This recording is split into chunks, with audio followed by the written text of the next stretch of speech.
Good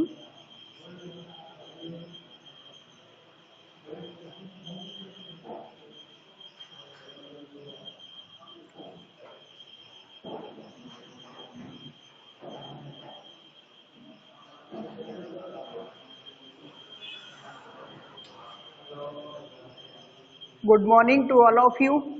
आप सभी आज नया टॉपिक डिस्कस करेंगे। आप सभी के लिए सबसे नया है जियोग्राफी, हम लोग डिस्कस करने वाले थे।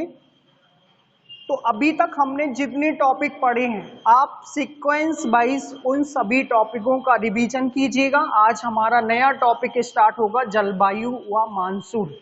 जलवायु व मानसून देखिएगा, सबसे पहले जलवायु व मानसून को हम लोगों को पढ़ना है। तो आप जलवायु को समझिए व मानसून, ये आज का टॉपिक होगा जो आपके लिए यहाँ से क्वेश्चन डायरेक्ट पूछे जाते परीक्षाओं में। जो क्वेश्चन पूछे जाएंगे हम आपको डायरेक्टली बताएंगे कि आप जलवायु और मानसून से क्या क्या समझ पा रहे हैं। दूसरा, जब कभी भी आपके आसपास वर्षा होगी, किसी के आसपास भी, किसी के भी क्षेत्र में, पूरे भारत में जब कभी भी पानी बरसेगा तो आप उससे समझ पाएंगे कि मानसून किस मानसून से हो रही है, किन हवाओं से पानी बरस रहा है, या कहाँ से पानी आ रहा है, कहाँ से बादल बन रहे हैं, कितने समय तक वर्षा होती है। ये सारा कुछ कंप्लीट होगा पूरा का पूरा मानसून में। तो सबसे पहले अगर हम लोग समझें जलवायु को, किसको समझें? जलवायु को।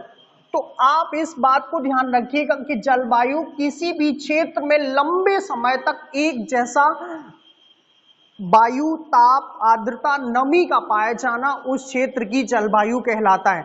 अगर आपके क्षेत्र में कंटिन्यू लंबे समय तक सर्दी पड़ती रहे तो वो उस क्षेत्र की जलवायु कहलाएगी, या अगर लंबे समय तक तापमान कंटिन्यू बना रहे तो उस क्षेत्र का वो क्या कहलाएगा? जलवायु कहलाएगा। हम सीधा सीधा एक वर्ड और यहाँ से जनरेट होता है, मौसम।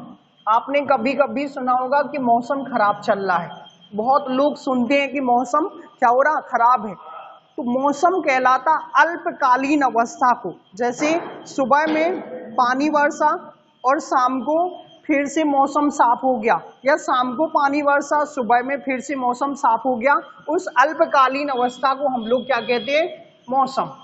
मतलब मौसम से स्पष्ट है कि मौसम का पता नहीं सुबह क्या हो और शाम को क्या हो, लेकिन जलवायु में लंबे समय तक एक जैसा मौसम पाया जाए। जलवायु की डिफरेंट डेफिनेशन एक लाइन की सीधा, मौसम की दीर्घकालीन अवस्था को हम लोग कह देते हैं जलवायु।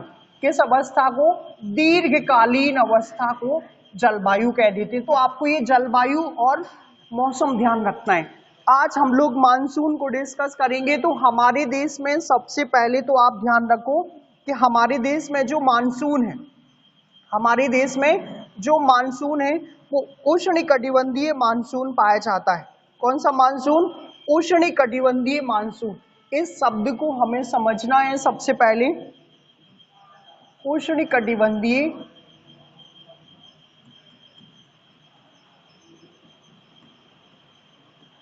उष्णकटिबंधीय मानसून, ये शब्द समझने के लिए आपको पृथ्वी के मैप की जरूरत पड़ेगी। इस मैप पर हम लोग बाद में आएंगे। ये वाला जो मैप है तो हम लोग इस पर डिस्कस करेंगे अभी थोड़ी देर से, ठीक है। हम लोग जरूरत है अभी पृथ्वी की। तो देखो यहाँ पर पूरा का पूरा पृथ्वी पर हम लोग समझेंगे उष्णकटिबंधीय मानसून क्या है। ये इक्वेटर है, एक कर्क रेखा है ऊपर, और ये नीचे मकर रेखा है।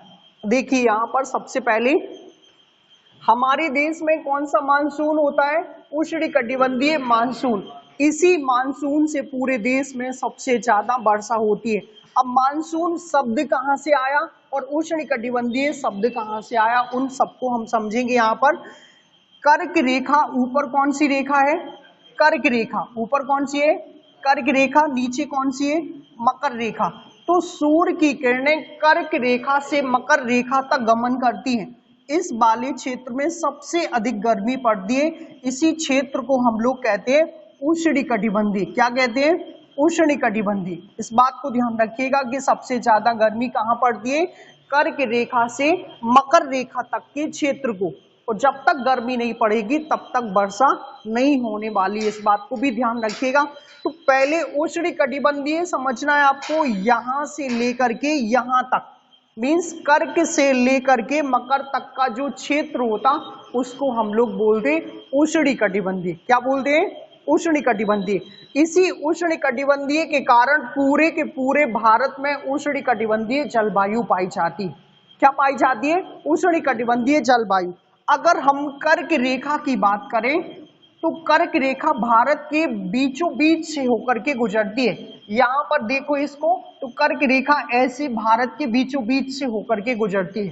समझ पा रहे ना, भारतीय मैप में अगर आपको देखा जाए तो कर्क रेखा कहां से गुजरती है, बीचों बीच से। तो कर्क रेखा के नीचे वाला एरिया, कर्क रेखा के नीचे वाला एरिया उष्णकटिबंधीय है। कैसा है, उष्णकटिबंधीय। तो आपको ये ध्यान रखना है, उष्णकटिबंधीय मतलब ज्यादा गर्मी वाला क्षेत्र है, किसके, कर्क रेखा के नीचे वाला क्षेत्र। और कर्क रेखा के ऊपर वाला जो क्षेत्र है वो शीतोष्णकटिबंधीय पाया जाता है। कैसा पाया जाता है, शीतोष्ण, क्योंकि कर्क रेखा के ऊपर सूर्य की किरणें नहीं जाती, वहां पर सिर्फ और सिर्फ, वहां पर सिर्फ और सिर्फ डायरेक्ट ना पड़ के इनडायरेक्टली पड़ती है, जिस कारण से कर्क रेखा के ऊपर शीतोष्ण क्षेत्र पाया जाता है। कौन सा क्षेत्र पाया जाता है, शीतोष्ण क्षेत्र। अगर हम लोग और ऊपर की बात करें, ऊपर चीन है, ऊपर मंगोलिया है और ऊपर रसिया है, तो वहां से आने वाली हवाएं, जो शीत ऋतु वाली हवाएं होती है, एक क्षेत्र है रसिया में, पूर्वी रूस में साइबेरिया। कौन सा क्षेत्र है, साइबेरिया। यहां से चलने वाली डायरेक्ट हवाएं, यहां से चलने वाली डायरेक्ट हवाएं वो चीन होते हुए हमारे देश में प्रवेश करती हैं, लेकिन उनको हिमालय रोक देता है। कौन रोक देता है, हिमालय, जिस कारण से ये हवाएं हमारे देश में प्रवेश नहीं कर पाती। इसलिए हमारे देश में ज्यादातर शीत ऋतु, वास्तविक वाली शीत ऋतु नहीं पाई जाती है। अगर हम लोग उस साइड देखें, चीन के ऊपर मंगोलिया रसिया में, तो उस साइड वास्तविक शीत ऋतु पाया जाता है। वास्तविक क्या पाया जाता है, शीत ऋतु। वहां पर ठंडा ज्यादा पाया जाता है, क्योंकि कर्क रेखा के ऊपर सूर्य की किरणें नहीं जाती। इस बात को ध्यान रखिएगा, जिस कारण से हमारे देश में भी दक्षिण भारत में ज्यादा गर्मी और उत्तर भारत में ज्यादा ठंडी पाई जाती है। इस बात को ध्यान रखना है। लेकिन यहाँ समुद्र से टच होने के कारण हमें समुद्र तटीय राज्यों में हमें ज्यादा गर्मी का एहसास नहीं होता। लेकिन यहाँ पर ध्यान रखना है, कर्क रेखा और मकर रेखा के बीच का पूरा क्षेत्र उष्णकटिबंधीय क्षेत्र है। कर्क रेखा पर अगर हम सूर्य की किरणों की बात करें तो 21 जून को लंबवत चमकती है। कब चमकती है, 21 जून को। ध्यान रखिएगा, इस टाइम पर कर्क रेखा में उत्तरी गोलार्ध में सबसे बड़ा दिन होता है। कौन सी गोलार्ध में, उत्तरी गोलार्ध में सबसे बड़ा दिन कब होता है, 21 जून को, क्योंकि कर्क रेखा भारत के बीचों बीच से होकर के गुजरती है और भारत के कितने राज्यों से, 8 राज्यों से होकर गुजरती है। और दूसरा ध्यान रखिएगा, अगर इक्वेटर की बात करें तो इस पर 2 बार सूर्य की किरणें डायरेक्टली पड़ती है, 23 मार्च और 21 सितंबर। इस टाइम पर दिन रात की कंडीशन बराबर होती है। इस ड्यूरेशन में क्या होता है, दिन और रात बराबर होते हैं। मकर रेखा की बात कर लें तो मकर रेखा पर सूर्य की किरणें यहाँ पर 22 दिसंबर को लंबवत चमकती हैं। कितने दिसंबर को, 22 दिसंबर को। तो दक्षिणी गोलार्ध का सबसे बड़ा दिन 22 दिसंबर होता है। दक्षिणी गोलार्ध का सबसे बड़ा दिन कौन सा होता है, 22 दिसंबर। आप दूसरा फैक्ट सुनिएगा, यहीं पर मानसून पर आते हैं, भारत में किन किन हवाओं से वर्षा होती है, उन हवाओं की बात करेंगे। लेकिन इस पूरे के पूरे कर्क रेखा के नीचे वाले एरिया में, कर्क रेखा के नीचे वाले एरिया में, इस बात को ध्यान रखो। अगली स्लाइड लेते देखो, यहां पर अगर हम लोग बात करें, पूरा मैप ही बना दे,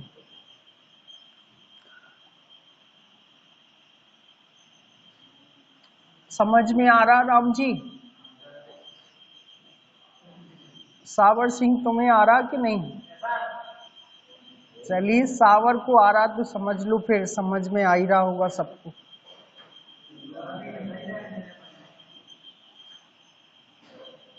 देखो, ये भारत है, यहां से बीचों बीच से कर्क रेखा होकर गुजरती है। तो इस कर्क रेखा के नीचे का जो जलवायु है वो उष्णकटिबंधीय है।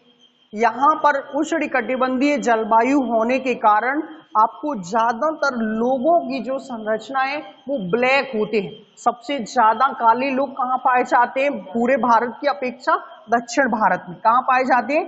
दक्षिण भारत में। और विश्व 22 बात करें तो अफ्रीका महाद्वीप से तीनों रेखाएं गुजरती है, कर्क रेखा, भूमध्य रेखा और मकर रेखा। इस बात को ध्यान रखना है। सेकंड, अगर हम लोग बात करें हमारे भारत में किन मानसून से वर्षा होती है, तो दो प्रकार के मानसून हैं, जिसको पहले हम जानते हैं उत्तर पूर्वी मानसून, बात ही नहीं करना है पीछे, उत्तर पूर्वी मानसून, और दूसरा मानसून है हमारे यहाँ दक्षिण पश्चिम मानसून। कौन सा? दक्षिण पश्चिम मानसून। इनसे ही वर्षा होती है हमारे देश में सबसे ज्यादा। तो उत्तर पूर्वी मानसून को भी ध्यान रखना है और दक्षिण पश्चिम मानसून को भी आपको ध्यान रखना है। आपसे कभी भी कोई पूछे भारत में कितने प्रकार के मानसून से वर्षा होती? 2 प्रकार के मानसून से। कोई और पूछेगा कि और मानसूनों से होती है क्या, तो नहीं होती। इस बात को ध्यान रखिएगा। सिर्फ और सिर्फ कितने प्रकार के मानसून है? 2 प्रकार के। पहला उत्तर पूर्वी मानसून और दूसरा दक्षिण पश्चिम मानसून। समझ पा रहे हैं ना? अब देखो, यहाँ पर उत्तर पूर्वी मानसून की बात करते हैं सबसे पहले। गौरव, उत्तर पूर्वी मानसून समझ पा रहे हैं ना? उत्तर पूर्वी मानसून का नाम से स्पष्ट है। देखो यहाँ पर, ये उत्तर पूर्वी दिशाओं से आता है। कहां से आता है? उत्तर पूर्वी दिशाओं से, इसलिए इसका नाम पड़ गया उत्तर पूर्वी मानसून। अब देखो, उत्तर पूर्वी कौन सी है? ये उत्तर है, ये पूरब है। समझ पा रहा है? ये पश्चिम है और ये दक्षिण है। इतना दिशाओं से तो हम आपको कई बार पढ़ा चुके हैं, इतना तो आपको आता होगा। तो यहाँ से उत्तर पूर्वी मतलब यहाँ से मानसून आता है। इस बात को ध्यान रखिएगा। हिमालय के तराई क्षेत्र से। कहां से आता है? हिमालय के तराई क्षेत्र से। नाम से स्पष्ट है उत्तर पूर्वी मानसून। जब हिमालय के तराई क्षेत्र से मानसून आता है तो ये हवाएं ऐसे बहती हैं। कैसे बहती हैं? ऐसे बहती हैं। इस बात को ध्यान रखिएगा। और जब ये हवाएं ऐसे बहती है तो इन हवाओं से क्या पानी बरसेगा? बताइएगा, इन हवाओं से क्या पानी बरसेगा? बरसेगा? इन हवाओं से पानी नहीं बरसता है। इस बात को ध्यान रखना है। क्यों नहीं बरसता? क्योंकि यहां से स्थलीय सीमा से ये हवाएं उठती है। स्थलीय सीमा से उठने के बाद स्थलीय सीमा में ही बहती हैं। तो जब कभी भी स्थलीय सीमा से हवाएं उठती है और स्थलीय सीमा में ही बहती है तो उन हवाओं से वर्षा नहीं होती है, क्योंकि जब तक समुद्र का पानी नहीं मिलेगा तब तक परिस्थितियां नहीं अनुकूल होगी और बादल नहीं बनेंगे। लेकिन इनमें एक अपवाद की कंडीशन आती है। अपवाद जानते हैं ना? नोट पॉइंट में ध्यान रखना है। अपवाद ये होता है कि कुछ उत्तर पूर्वी हवाएं यहां से प्रारंभ होकर के बंगाल की खाड़ी के ऊपर से बहने लगती है। कहां से बहने लगती है? बंगाल की खाड़ी के ऊपर से। तो बंगाल की खाड़ी से जब ऊपर से बहती है तो यहाँ कोरोमंडल तट से टकराती है। कौन से तट से? कोरोमंडल तट से। और भरपूर पानी बरसाती है तमिलनाडु राज्य में। कौन से राज्य में? तमिलनाडु राज्य में। आपको कई बार यहाँ से क्वेश्चन पूछा गया, भारत में सर्दियों के टाइम पर किस राज्य में सबसे अधिक बाढ़ आती है, या भारत में किस मानसून से तमिलनाडु राज्य में वर्षा होती है? उत्तर पूर्वी मानसून से। आप सिर्फ और सिर्फ तमिलनाडु को ध्यान रखिएगा। उत्तर पूर्वी मानसून से पानी बरसेगा और बरसेगा तो दिसंबर जनवरी में। शीत ऋतु में ये मानसून उठता है, गर्मियों में ये मानसून नहीं उठता है। और ये मानसून में नमी कहाँ से आती है? तो बंगाल की खाड़ी में ऊपर से उठने के बाद जब मानसून ऊपर से चलता है तो ये नमी ग्रहण कर लेता है, जिस कारण से कोरोमंडल तक तट से टकराएगा तो यहाँ पर सबसे ज्यादा पानी बरसेगा। तो सिर्फ और सिर्फ इस उत्तर पूर्वी मानसून से किस राज्य में वर्षा होगी? आया समझ में? ये क्वेश्चन बहुत बार पूछा गया कि उत्तर पूर्वी मानसून से भारत के किस राज्य में वर्षा होती है? तमिलनाडु में। कहाँ होगी? तमिलनाडु में। किस मानसून से कभी कोई पूछे तो उत्तर पूर्वी मानसून से। बाकी पूरे उत्तर पूर्वी मानसून से ठंडी तो बढ़ जाती है लेकिन वर्षा करने में अनसक्सेसफुल होता है। आपने देखा होगा शीत ऋतु में ठंडी हवाएं चलने लगती हैं तो बुंदेलखंड में कहा जाता है कि पूर्वाई हवा चल रही। कौन सी हवा? पूर्वाई। तो वो पूरब दिशा से आती है। कहाँ से आती है? पूरब। उत्तर पूर्वी दिशाओं से उठने वाले मानसून को उत्तर पूर्वी मानसून के नाम से जाना जाता है। तो आपको उत्तर पूर्वी मानसून अच्छे से ध्यान रखिए, पूरे देश में वर्षा नहीं करता है, सिर्फ और सिर्फ कब करेगा? तमिलनाडु में करेगा। और कब करेगा? शीत ऋतु में। कब करेगा? शीत ऋतु में। सिर्फ और सिर्फ शीत ऋतु में ही आता है। कौन सी ऋतु में? शीत ऋतु में। बाकी एक हवाएं गर्मियों में नहीं चलेगी, इस बात को भी ध्यान रखना है। शीत ऋतु में भी एक दिसंबर से प्रारंभ होकर मार्च तक चलती है। दिसंबर से कब तक? लगभग मार्च तक। कभी कभी नवंबर से भी प्रारंभ हो जाती है। तो नवंबर दिसंबर से मार्च तक इनका ड्यूरेशन होता है और यहाँ पर ही भरपूर पानी बरसाती है। कौन सी मानसून? उत्तर पूर्वी मानसून। समझ पा रहे ना? अब सेकंड मानसून की बात करते हैं, दक्षिण पश्चिम मानसून। ये नाम से स्पष्ट है, दक्षिण पश्चिम मानसून दक्षिण पश्चिम दिशाओं से प्रोड्यूस होता है। कहाँ से आता है? दक्षिण पश्चिम दिशाओं से। दो प्रकार के मानसून है देश में, एक उत्तर पूर्वी, एक दक्षिण पश्चिम। अब दक्षिण पश्चिम कहाँ पर है? ये दक्षिण है, समझ पा रहे हैं? ये दक्षिण है, ये क्या है? पश्चिम है। तो यहाँ पर एक पहले तो एक सागर है, अरब सागर। कौन सा सागर? अरब सागर। और नीचे कौन सा है? हिंद महासागर। कौन सा है? हिंद महासागर। अब इन्हीं के बीच से जब आता है तो हिंद महासागर से मानसून उठता है। कौन सा? दक्षिण पश्चिम मानसून। अगर आपसे कभी भी कोई पूछे कि दक्षिण पश्चिम मानसून कब उठता है, आपको ये भी पूछा जा सकता है। तो इसका जो ड्यूरेशन है वो 1 जून से प्रारंभ होकर 1 जून से कब तक? 15 सितंबर तक चलता है। कब तक चलता है? 1 जून से 15 सितंबर तक। कहाँ से प्रारंभ होता है? तो हिंद महासागर से उठता है। कौन से महासागर से? हिंद महासागर से। इस बात को भी ध्यान रखिएगा। देश में सबसे ज्यादा वर्षा करने वाला यही मानसून है। 90% प्लस, 90% से भी अधिक वर्षा करता है। कौन सा मानसून? अगर आपसे भारत में क्वेश्चन पूछा जाए कि देश में सबसे अधिक वर्षा किस मानसून से होती है तो आप क्या लगाएंगे? दक्षिण पश्चिम दक्षिण पश्चिम मानसून। समझ पा रहे हैं ना? आपको सिर्फ और सिर्फ दक्षिण पश्चिम मानसून ही लगाना है, क्योंकि सबसे ज्यादा वर्षा किससे होती है? दक्षिण पश्चिम मानसून से। समझ पा रहे हैं?